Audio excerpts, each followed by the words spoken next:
but I think she got 47% of the vote or something. Yeah, so that's solid. That's solid. It's it's not a win, but it's not that far from a win. So 2, 4, maybe 6 years from now is certain, the population base of the area changes, gets a little more diverse or whatever.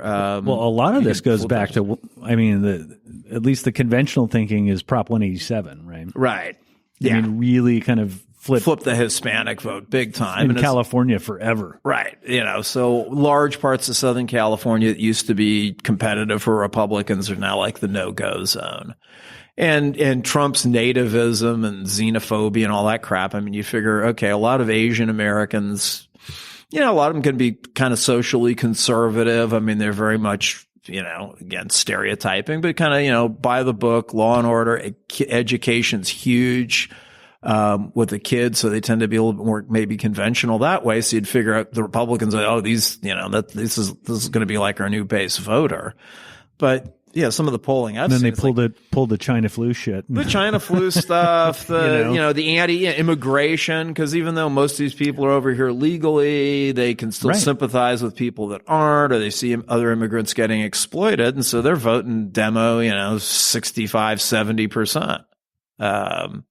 And is that, so how, because I was hopeful of a blue wipeout in the general election. Right. And, I'll tell you what, man, that Trump, he turned out a lot of I want to say they're wacky, but they really brought everybody down out of the mountains. Yeah, no, they did, but it's like, and it's honest, if we're honest with ourselves, a lot of our folks, they find the appeal of our union members, union members, and certainly non-union members.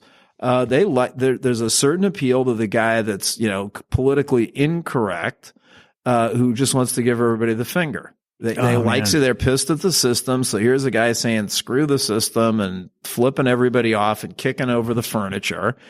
And he's doing what they feel like they'd like to do if they had the wherewithal and the authority to Sounds do like it. A Raider fan. Yeah, exactly. Are you a Raider fan or a Niner fan? Niner. Oh. I'm a Raider fan, and we got so many grievances about the refs and our schedule and the league. And I know it's always whining and complaining. Yeah, it's all rigged, man. It's all rigged. Yeah. Now, even in Vegas, you're still a Raider fan? Yeah. Okay. I was a member of mine, because I figured you got 3 choices as a Raider fan when they moved to Vegas, right? Yeah. You could stay with them. The Dolphins became an option because they voted against the move. They were the only team to vote against the move. Oh, that's right. Or you could become a 49er fan, and 49er fans would never, they're not humble enough to be accepting of anybody. Well, you could become a free agent. I mean, you could root, the Packers have fans everywhere, right? So I was talking to this guy, and he told me, he said, hey, Raider Nation's worldwide. No, I mean, they've got fans. And I'm like, okay, so I could go to the Packers, or I could stay with the home team, even though the home team's gone. It's gone, yeah, I don't know. It's just something about the home team, being deserted. I mean, not once, but twice. Boy, they stuck it to us. Yeah, stuck it to Oakland. But I think payback's going to be a bitch. We're really diverging here. I realize that. But yeah, you figure, I don't mind. That's what we do. They sunk a gazillion bucks into the stadium that I think they're largely on the hook for. And, of course, no fans, so no money. Right. Mark Davis is not independently wealthy. He's got the haircut, though. He does have the cut. Well, he saves a fortune on the cuts. When you do it yourself, you don't have to spend that kind of money and eat at P.F. Chang's all the time. So he does economize. He's not a good person. But, so once, obviously at some point they're going to let fans back in and all that. And if they're lucky, the team will be good. But if not, and they're just sort of Vegas likes a winner, right? That's Vegas likes a winner, and Vegas, you're competing. Mm-hmm. So call it the football crowd or the market or, although the other thing is that will become the road destination for any football fan. Well, yeah, but I'm a Dolphin fan, and I'm going to go to a road game. I'm going to go to the You're going to Vegas. Yeah. Yeah. But again, how does that build your fan base when 2/3 of the stadium is there to root for your opponent, right? Oh, when they play the Steelers, it's going to be gold and black. Yeah. But think about it. Where you really make the money is off the season tickets. Yeah, that's true. Because, if you're a Cowboy fan or Steeler fan or Chief fan or whatever, okay, yeah, you'll pay the bucks to get a decent seat once a year, once every couple of years, and make a big road trip out of Vegas. Yeah, but Britney Spears will buy a box and any out-of-town friends. I don't know. We'll see it play out. But what happened to Garoppolo, man? He's hurt, man. All right. He's hurt. I don't know. For me in football, football too, getting into the kind of the social justice part of it. I'm so over football compared to the NBA and even baseball now, where the players can express a little personality and have an opinion. Right. Football's still very regimented. It's still that. And then and as it becomes more Southern oriented, I mean, it's like, I kind of like college ball too. And you see the SEC. Ooh, that's a good, we should talk about that. So as the SEC is kind of, not too many years ago, it's like, okay, SEC, Alabama's been good. I remember watching Bear Bryant as a little kid, right? I mean, Alabama's been good for 100 years. Right. LSU, I mean, all those, Florida, all those teams. Okay. But you also had, there was some, a little bit more, not only Ohio State, but Michigan. You had the Midwest teams. USC was, USC won a bunch of national championships on the West Coast. Now you look at it, it's like the Pac-12, but it's really kind of an also ran. You had teams like Nebraska, Oklahoma's still good, but Texas, Nebraska, schools like that were always in the hunt every year. They're really not in the conversation for the national championship. So other than like maybe Ohio State. Well, I still don't understand the playoff structure, it's bizarre, and the seeding and. Yeah, there's still a subjective element to it. But other than say Oklahoma, Ohio State, pretty much all the teams that are going to be in it at the end for the championship are the SEC teams. So it's like, is that really healthy for is the sport? It shouldn't be just a Southern sport. It should be our national sport. And here's something I know you have an opinion on. What do you think about paying the players? You mean college players? Yeah. Yeah, I think it's the general if you just say in general concept, I don't like it. But then you think about it. Okay, when it was truly student athletes, no, that's a bad idea. But when it's like this is an industry that's billions of dollars, and you have coaches that make. What did Harbaugh get for going to Michigan? Oh God, millions. What's the guy at Dabo Sweeney and Clemson gets like $7 million a year? Or Saban, Saban's millions and millions, and then the number of they've got 30 assistant coaches, and they got these palatial stadiums and all that. It's like, all right, this is just what they charge for season tickets, and it's like, okay, all this money, billions into TV. And the poor guy out there beating his brains out on the field gets nothing. And the other thing is, they are paying him somehow. Under the table, and it's the student athlete. Are these guys, the guys that are good, are they really getting an education? Because even the guy, a tiny fraction of them will ever make the NFL, and the ones that make the NFL, the average guy washes out in like 3 years, 4 years. Right. I went to I was trying to think. That was an NLRB. They had somebody organized. It was Northwestern right? University, and the NLRB squashed it. But it was kind of interesting. A few years ago, I went to a thing. It was kind of a best practices, the International Foundation Employee Benefit Plans that I'm involved in. Yep. They do a whole bunch of stuff, but one of the things they did sort of a best practices in promoting retirement security, retirement savings, financial literacy. And they had a couple of exemplars of really good it was a real mishmash. It was like SunTrust Bank out of Atlanta, the Alberta Boilermakers Union. Oh, like a panel? Yeah, it was each one showing this is what we do. And it was media. It was like websites and little podcasts and videos and things they did for their members to get them to think about saving. So saving. So by the way, we'll just say save. Yes. Yeah. So, a bank in the South had one message. A construction union in Canada obviously had a very different message. A lot of it geared around like, okay, you're a new apprentice and you're moving up rapidly and you're making way more money than you used to. Don't like blow it all, right? And then one of them was the NFL Players Association.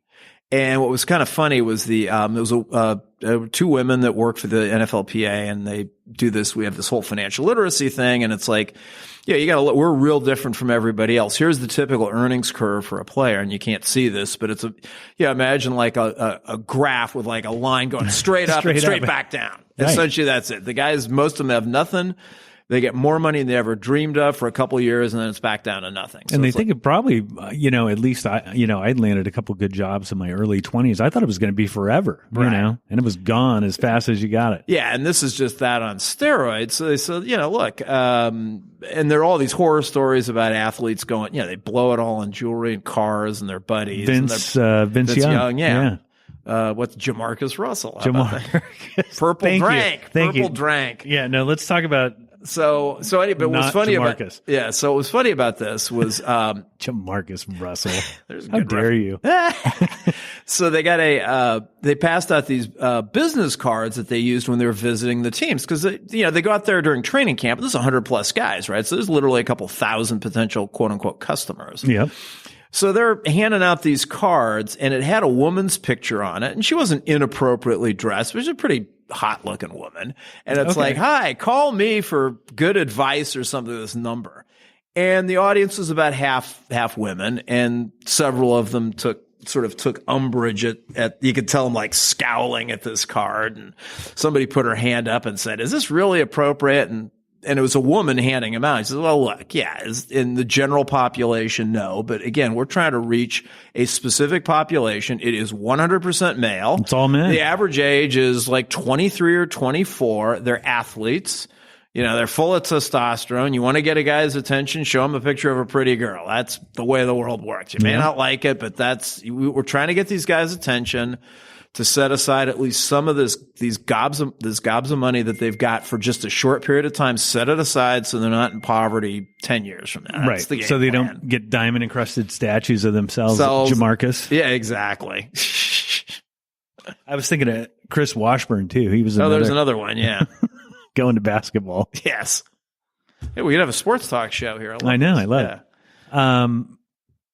Let's get back to the IAM, man. Sure. So it's interesting because we've talked about this at other times, but trying to find apprentices or fill some of these mechanic jobs, not only just at auto dealers, but everywhere, because kids nowadays, they're into like video games and because even when I grew up, my first car was a Datsun 510, you know? And I mean, I was tearing that thing apart and putting it back together, and not anymore. Yeah. You can't even find a screw that's pointing out.